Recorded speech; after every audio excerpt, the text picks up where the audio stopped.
Good evening, educators. Welcome to day 3 of Workload Tips for Educators. Today is our last day. If you're new to this group and new to mini-series, I try and provide this information within 20 minutes or less. And these are just very helpful tips that we can use as educators, whether you're a paraprofessional, teacher, or principal. These workload tips are for you.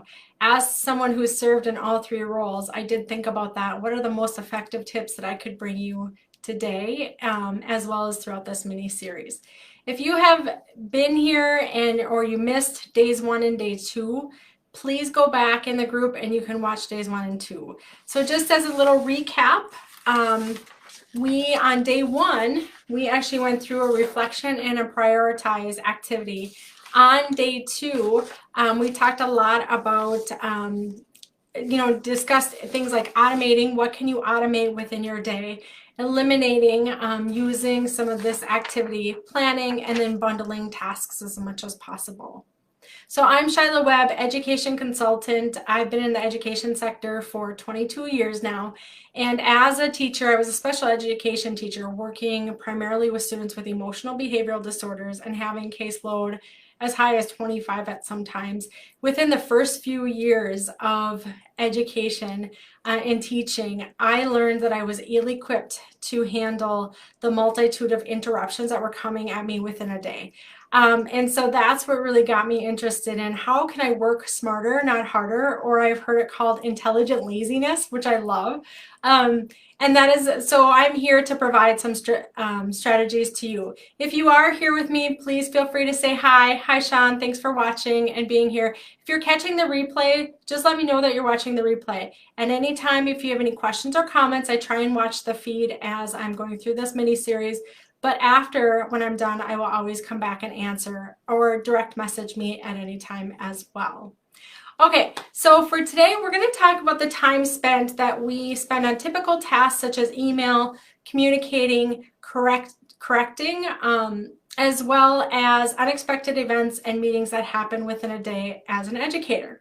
So let's talk about email first. I have a colleague that sends out a letter at the beginning of the year, her welcome back letter, and she lets parents know right away that she checks email during her prep time and at the end of the day. And the researchers or the top performers out there actually suggest that we only check our email anywhere from 2 to 3 times a day. We schedule that in. And anyone that knows me knows that I check usually around 10 a.m. and 3 p.m. and that's it. And I really highly recommend that you do the same. Now I know that you're probably wondering, well, but parents, that they need to hear from me right away, or students are waiting on me. Well, let them know right up front that this is your boundary. Anyone that needs to contact you right away, what they can do is they can call, or they can even send a message to the office. So that is one thing that I really want you to think about. Think about the relationship that you have with your phone too, and I highly encourage you to turn off all notifications that you have on your phone. Obviously, when a call comes in, that you're going to be alerted there, but everything else can be turned off. I think the research out there right now says that we get over 250 notifications in a one-day time period. Now, this is not over 24 hours. This is actually usually during our wake hours. So think about that. That's probably about 20 interruptions in a day, or in an hour that you're being distracted. Now, I know it seems like, well, when my phone vibrates, it doesn't take me off task, but it really does. Start paying attention. Your brain can't multitask. It can't do 2 things at one time unless it's an automatic habit, such as breathing, blinking, walking, things like that. Otherwise, if you're at your desk concentrating and all of a sudden you get the notification on your phone, it is going to pull you away. And then what happens is we lose efficiency. The other part that happens is it actually adds to our stress levels. So when we see certain text messages come through, emails from a certain parent or anything like that, it activates our stress response system, as I mentioned yesterday, I believe. And so turning off your notifications is a really good, healthy boundary around that. I have a really good, or an example that I have is I was out for a workshop, and this was as in my role as an administrator. After I put my boys down, it was 9 o'clock at night, I opened up my laptop to catch up with my email. And I had received over 100 emails that day. Now, throughout the workshop, I was checking my email and responding to the ones that looked really important to me and needed a response from me right away. But the rest of them, I just let sit. Because typically my response time, I tell people 24 to 48 hours, I aim to get back at you, or get back at you, to you. You know what I mean? And so when I was replying to staff, they were replying right back to me. And it was 11 o'clock at night, and I still had a ton of email to answer. The reality is in that 2 hours, because the replies were coming right back, I only got down 21 emails I took care of, and that was it. It was at that moment I realized how connected we truly, truly are. And my own kids' teachers, I had sent her one of them an email, and she had responded back. It was later afternoon. She didn't answer it that day, which was fine. I never followed up. The next morning, she sent me an email just to say, I saw your email. I'll get back to you later today. She had told me that she was in a meeting that morning. So I just thought about that's one extra task that she had put on her plate when it was really unnecessary. The friend that I have that sends out the letter that says she only checks email twice a day and also talks about 24 to 48 hours to get back to her, her life is a lot better and a lot less stressful because when she's out sick, she doesn't have to worry about responding right away because that parameter has been set. So I really encourage you to do that. Think about also when we're doing emails, if what you have to say is longer than a paragraph, I want you to consider just picking up the phone and talking it through. Or even sending, now we have things like Loom, a Chrome extension, free Chrome extension, that we can just send a quick video and send our message. That sometimes is a faster, more efficient way to do what we need to do rather than typing it all out. The other part that I want you to think about is when you have something to type, if it is a lot to say or you want to be really careful about how you're going to say that, you can use programs, apps like Grammarly, WordTune, all of that to help you perfect your message or improve your message without having to think about it as much. And so that'll help you be more efficient with emails. Any long emails, what I do is I usually use the voice to text through Google. That way I talk out my emails and then I go through and do the edits and then I just send. I can talk much faster than I can type, and so that's a really good way for me to save time. Okay. The other form of communication, when we get too far into our emails, I want you to think about if you have fallen behind in your emails and you're, let's say, thousands behind, a great way to start over is create a folder that says old emails. Take all of those emails and dump them into that folder. This will clean out your inbox. And I know you're thinking, but what about those messages you didn't get back to? The ones that you're currently working on, let's say you're doing something with a parent or having some ongoing communication, you can bring that back into your inbox. But all the other ones, just push aside. That way they'll be there in case you need it, but moving forward you have some clarity and you've removed all the clutter from your current inbox if you need to start over. Okay, love that strategy that I've learned from a workload tip coach that I've met along the way. So when we think about emails versus phone calls, I know that we don't get on the phone because people can drag out the conversation. So what we can do is we can just let them know at the beginning of the call that we only have 5 minutes to talk. And plan out your message ahead of time, especially if you're calling for something difficult or it's about student behavior.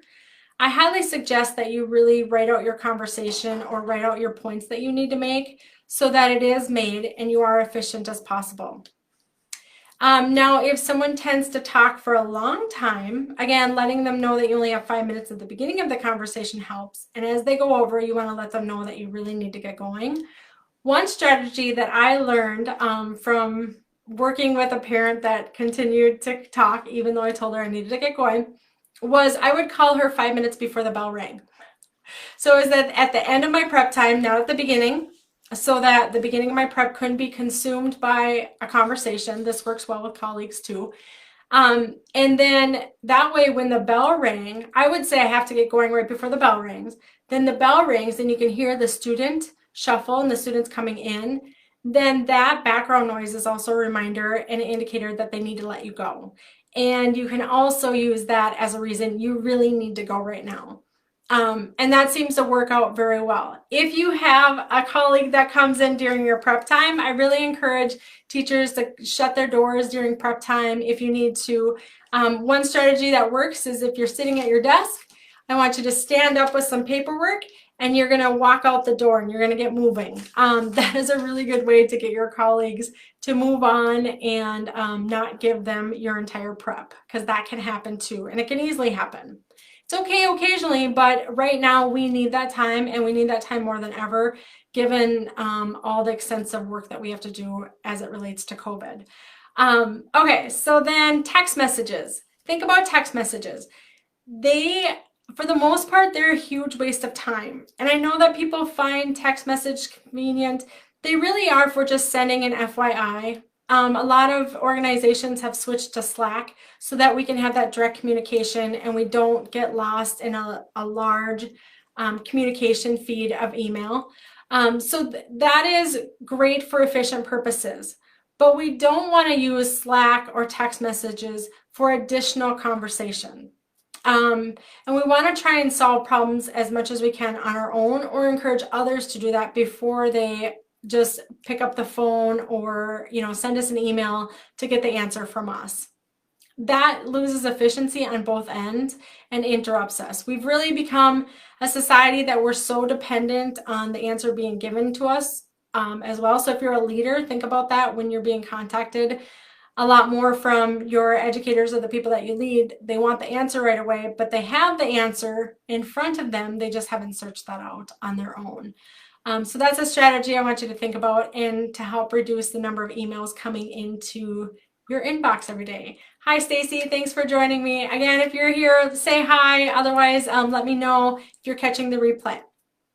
Okay, so then I also want you to think about the common interruptions that you have throughout a day, throughout a week, or the people that are filling up your inbox. So for instance, I have had parents that tend to be, well, let's just say they need a little bit of extra time and care. And so when they do, they send me long emails, and it goes on and on and on. And actually, sometimes they're so long, you're like, where do I begin? How do I sort through this? It also takes a long time to process through everything and respond back. I've had some parents on a regular basis that they start sending this. And they'll start sending it to me, to the administration, to the other teachers, and they don't communicate with everyone. So what you want to do in this case is find one point person. That's the main person that's going to do communicating on behalf of this situation, this higher need situation. They will go and gather all the information from the stakeholders, the many stakeholders involved, and they will include them on the email. So that is one great way to keep everyone in the loop. The other thing that you can do, I say, if they take more than 30 minutes of your time every week, I highly encourage you to just schedule a meeting. And I know, hear me out, schedule a meeting with this parent automatically every week for 30 minutes. Invite them to come in and work with the team. And I'm going to talk more about that when I do the mini series on how to resolve conflict with parents, but just invite them in automatically. Here's what happens. They quit communicating with you less and less. And they actually stop attending the meeting. In pretty much every situation where we've had that, where we come together around the table, we talk about the issues, we give them that time, we give them their stage, the situation diffuses greatly by that. And I don't know if it's just that they feel heard more, or if it is bringing everyone around the table. We're all hearing the same message. We can ask questions. That 30 minutes of time that we automatically schedule saves time on the back end from when you have to go and connect with multiple people to find out their perspective or their situation of the same conversation that this parent might be having. The same thing that can happen with your colleagues. If your colleagues are going from person to person and all these mixed messages are being sent, just come together and call a meeting. I know it sounds like common sense, but in times of higher stress, we forget about these simple tips and tricks. So I wanted to mention it again. Okay, so The next part I want to talk to you about is correcting. I want you to think about ways to be more efficient, such as using online assessments where you can, or even Google Forms to do some automatic scoring. There is an option to do like a survey through Google on Google Forms. That is a great way to get some data from students without you having to go through paper and correcting. I also want to mention that not everything that you assign has to be corrected. And I know that can be a big shift for some people, particularly more senior teachers. That was the way that we did it. 20 years ago, we corrected everything we were assigned. Well, the new research that's out there and the information that's out there through response to intervention is we can take one or two problems of that subset of questions. So let's say math is a really easy one where I think a lot of questions or a lot of math problems are grouped based on a standard. When we look at a math book, they're usually chunked together. So you can take two of those problems, random problems. So let's say you're going to correct 3 and 5, and on every student's work, you can correct problems 3 and 5 and not correct the rest. That's a really good way to save time. Another teacher that I worked with had learned about the evidence of student growth when having students correct their own work by explaining how they solved that problem. And so what she did was she carved out time. She thought, well, I'll just try it. And she carved out a good chunk of time out of her math class to have students come up front. They were randomly called to come up front and demonstrate how they solved that problem. So here's what happened in the long run. She no longer had math assignments, every math assignment or problem to correct. These students came up and demonstrated how they solved the problem. Their growth rate was exponential. It really showed on district and state tests. When her class went and took that math test of the standards, their growth was much higher than predicted based on how they had grown in the past, each student's growth trend, as well as her common class growth trend, right? When we look past at past patterns. Sorry. The other unintended consequence that came of this, and a positive consequence, I should say, was that these students became more comfortable with public speaking and getting up in front of their class and communicating. So a lot of great things came from that. So remember yesterday I talked about the return on investment. So think about if what you're doing, what's the return on investment? In that case, the 15-20 minutes that she carved out of her math time, the return on an investment was really something to speak highly of and completely unpredicted. So it was a well worth it to change. And those are the things that we want to reflect on. Okay, so you don't need to correct everything. And hopefully this will now get you thinking about what you are correcting and what you don't need to correct as well. Next thing I want to talk about is unexpected events. So we have some common unexpected events that occur on a regular basis. So as a teacher of students with emotional behavioral disorders, it was common for me to have students be sent to my classroom to problem solve because they were struggling in the regular education classroom. Well, I was also trying to teach math and reading and other subjects while this was happening. And so what I did was I created a system of when a kid came to my room, they had a very clearly defined system of what they needed to follow, and they had to actually fill out a problem solving sheet, stating out why they're there, why they think the problem happened, and the perspective of the teacher or whoever it was that sent them to me to problem solve. So while they were waiting for me, they were doing their own reflection. They got to write it out. You can have them type it out nowadays on a Google form, any of that. And then what that did was it stood as a data collector for me as well. It got them to already process through the situation before I even got to them to talk through it. It got them to calm down because they got to write it out, and they got to write it out however they wanted. So they could say the teacher was a jerk. Now we dove down and dug underneath the layers and got to the real problem of the behavior, but they got to get that out. And that was super powerful. The other part is then I didn't have to do extra work for the data collection. It just went into their file and I could keep track of the situation. I could keep track of the results as well. Now, what do we do with students that won't write or things like that? You can add a typing option. You can have them speak it out. A lot of us have iPads now. They just hit the voice record and they talk it out. So there are many various versions that you can do. And teachers, whether you're elementary level, high school level, this type of strategy works very, very well. And I want you to consider putting those things in place. The very last thing, the suggestion that I have for you is for meetings. Come prepared to meetings. If you are facilitating meetings, set an agenda. Be succinct with your message as well. And if you're coming and being a participant in a meeting, be succinct. Stick to the agenda and use strategies such as norms for the meeting. And if you want further training on the meetings and more efficient and effective meetings, particularly even IEP meetings, feel free to contact me and I can help you. We can get that set up.